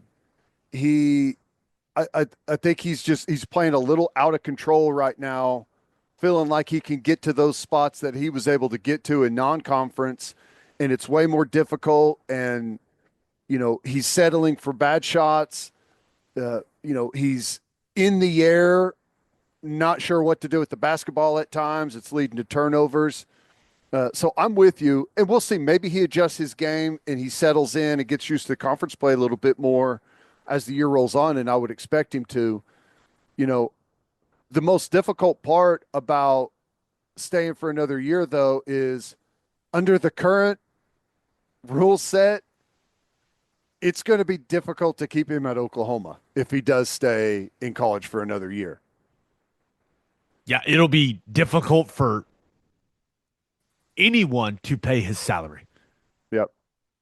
If you're going to be a top 15 pick in the NBA draft and you're going to come back to school, like you're going to expect significant financial compensation. I would be curious to see like the evaluations that had him. I think I saw one, maybe it was Bleacher Report, that had him. This was before conference play started, had him as like the number 4 prospect for the draft. I'd be interested to see like where people have him now. Is he still in that top 10 range right now, or have they reevaluated that? I don't know. Usually if you've got the traits, Yeah. the measurements, which he does, size, the shooting, they always think, hey, the shooting's going to get better. So I can't imagine he's fallen out of, the top 10, top 12 prospects, looking ahead to the draft, but do think he would benefit significantly from another year in college. I also believe Jalen Moore is an NBA talent. He just has to improve his handle. I think that's the weak point of his game. If his handle was a little tighter, I think he'd be an absolute problem. And then my last observation from watching OU, Dayton Forsythe has all the ingredients to be a legend in Norman. I like him. I like his style. I like energy guy. Played. I think he and Glenn Taylor offer a lot of good stuff off the bench, and effort guys, deep playing, good defense. So I totally agree with you. It just kind of has to find what his real strengths are going to be and where to get to his spots. Were you at the Texas game? Yes. That first half made me real sad. It was not fun. And I'm starting to think that our basketball team just has a me problem. I was at the A&M game. I was at the Texas game. I watched all of the Georgia game, and I watched most of the South Carolina game, but as I paid less attention to it, they played better and better. Teddy is the OU basketball jinx. I may have to just take one for the team and watch this season after the games have happened. Just hold off and then catch the replay. He's going to watch the DVR version of That's OU right. basketball. That's I don't funny. want to affect the outcomes of these basketball games. My loser of the weekend. Is the transfer portal a thing anymore? Because Xavier Lucas is at Miami when he was at Wisconsin. Didn't enter the portal, just unenrolled and enrolled in Miami. No portal necessary. You can do that. Did you see the NCAA statement about it? Yeah. Here's the statement right here. Quote, NCAA rules do not prevent a student athlete from unenrolling from an institution, enrolling at a new institution, and competing immediately. I don't even know what that means. Like, What the hell's the portal for then? if that's the NCAA's view on it, what have we been doing this whole time? That's a great question, Ted. I don't know. Is the is portal it just a unenrolling? way? Yeah, unenrolling at an institution and then enrolling in another one, that's a transfer. Quite literally the definition of one. So and according to Lucas's attorney, he wanted to put his name in the portal in December, but Wisconsin refused to put him in there because he had already signed an agreement regarding a revenue sharing set up there at Wisconsin and staying at Wisconsin. So to me, this feels like Wisconsin trying to be the first school to hold a guy to a contract that he signed. And the Big Ten, to their credit, I think, came out and backed Wisconsin and said, we completely support Wisconsin trying to hold this guy to his contract. I think the next question is Wisconsin willing to be the first school to sue a player over breach of contract? Which feels like a natural next step in this process with Xavier Lucas. If I was Wisconsin, I'd interpret it as, okay, well, you can go to Miami and you can play at Miami, but we hold the rights of your NIL. With the contract that you signed with us, that remains here. That's how I'd view it. Wisconsin came out and said they approved that Miami tampered with him and that Lucas signed a binding 2-year NIL agreement and also had a deal with Wisconsin's collective. So this doesn't feel over to me. Yeah, in my opinion, if you're Wisconsin and if you're the Big Ten, you have to pursue this legally. If you don't, then what's to stop the rest of your team? Like, if you don't chase it down, what's to stop the rest of your team from doing that? And then once the rest of your team does it, or, once this is allowed to happen, what's to stop every player in college football from doing it? If they can prove Miami tampered, like, there has to be consequences. Like, going back to the house settlement stuff that we talked about, the thing that has me feeling the best about it, if that ever gets implemented, is the enforcement arm, quick, painful consequences for going outside the rules. And if Wisconsin can prove it and it's right there in black and white that he was tampered with, the NCAA has to do something. I don't know what the future of college football looks like. It feels like the House settlement is on very shaky ground, and all the planning that had gone into executing what that was going to look like may have been just a big waste of time. And maybe this is a controversial stance, but I think it would be great for college football if Wisconsin sues Xavier Lucas and wins. Yeah. Because Yeah. if they sue him and win, then every player out there that tries to breach a contract that they've signed will probably think twice about doing something like this. Now, there's an antitrust component to this. I'm not a lawyer. I don't know. Maybe he wins. Maybe Lucas wins quickly in a court case about this.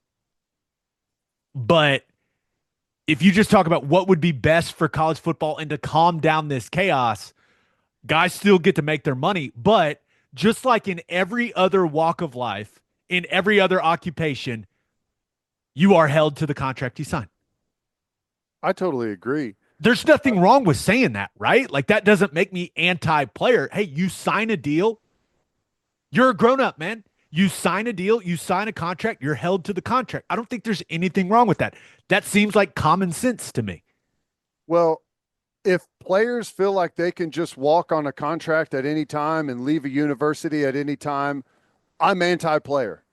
I don't have a problem saying that. I don't think it's right. It has to be reined in. And if you're Wisconsin, like I would consider it a win for college football. I don't even know that they necessarily have to win the lawsuit. I mean, just make him pay the legal fees. Yeah, that's what I'm talking about. Okay, you want to go the legal route? We'll draw this thing out and stack up those law fees for as long as possible. And while it's in litigation, I don't know what that means. Does that mean that he's on hold and he can't compete until the case works its way out? I don't know, but not only would I strongly consider it, that's exactly what I would do very strongly moving forward until things change. Like that would be the route I take until, there's any type of clarification moving forward. Instantly, breach of contract, litigate. I did And I think it hate was that that's where we are. I have read way too many court documents. I'm tired of it. Can we just get a structure in place so I don't have to try to keep up with all this stuff anymore? That's kind of where I'm at. But I I did think it was funny the NCAA did come out and remind everyone that athletes cannot compete for two different schools in the same season. Yeah. Well, I don't know. Which at this point, I will not be shocked if someone challenges that rule as well. I'll say this. OU really could have used some mid-season wide receiver transfers. No doubt. Well, that would have been helpful. If you ever get to where it's collectively bargained, that may be something that, I mean, can you imagine the Sooners negotiating a player trade in the middle of the season? It doesn't feel like that's that crazy of a thought with where this thing is heading. And I thought way too long about this. The most logical step for teams adding guys to the roster to fill holes is college football playoff teams. You have a guy or two go down, you fill those holes before the playoff. And remember, the way that the calendar lines up, like a lot of teams, you finish finals and then the playoff starts. And there's December intercession. You and I know what that is because we had to do it. And I could definitely see a guy transfers, unenrolls, enrolls, and would you look at that? They've lost 3 corners this year, and now they've got an All-American corner that's not playing in the playoff that is all of a sudden on their roster. Yeah. Turns out he can play cover 3 and cover 1 in any defense.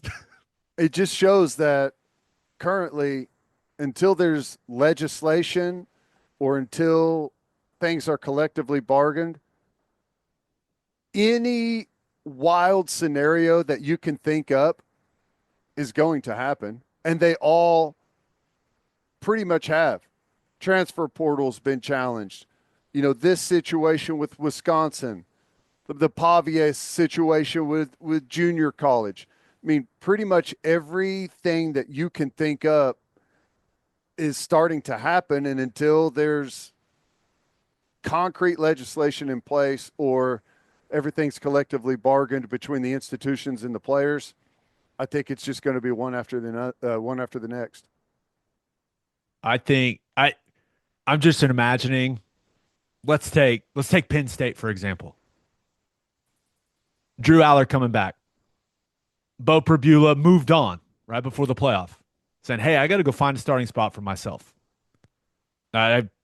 This is just how the system is. What happens if Aller gets hurt in the opener next year? Hey, Bo, unenroll and enroll. Let's see what happens. Let's be bold enough to see what the NCAA says. We feel good that we'll win the case in court if it comes to that. Yeah. And maybe that's not the best example, but I was just thinking of all these different scenarios where with the weekend that the House settlement had with the Department of Justice and the Department of Education putting out those statements, I hate to say it, but it feels like this thing is only going to get more chaotic. Yeah. Which I hate, but it is what it is. It's like even better is, a player enters the transfer portal in the early window, and I know they're trying to move it, but how financially, how important is it to us to learn our opponent's offense from their backup quarterback that we pick up in the transfer portal? How much is that worth to us financially? Now you're thinking. I am begging the new administration, please clean this up. Clean it up. Please clean it up. Just give us a structure we all know and understand, and just let us move on with the sport that we love. Please. I agree. Birthday shout outs. Happy 7th birthday to Charisma Jensen. Riz, guy has to go by Riz, right? Oh, just charisma with a Z, a K and a Z. I love that. Love it. Happy 26th birthday to Grant Meatball Moore. Meatball, just a tremendous nickname. Happy 33rd birthday to Josh Gobble. And happy 67th birthday to Steve Papa Melton. On that note, episode 494 in the books. We'll have a new podcast that'll drop on Wednesday. Just a reminder, please subscribe to the podcast wherever you listen to podcasts, and please subscribe to our YouTube channel. Also, check out our website, okbreakdown.com. We've got everything now in one spot. I hope you all have a great start to your week. Until next time, we appreciate y'all for listening. Do what you always do, Oklahoma. Take care of each other.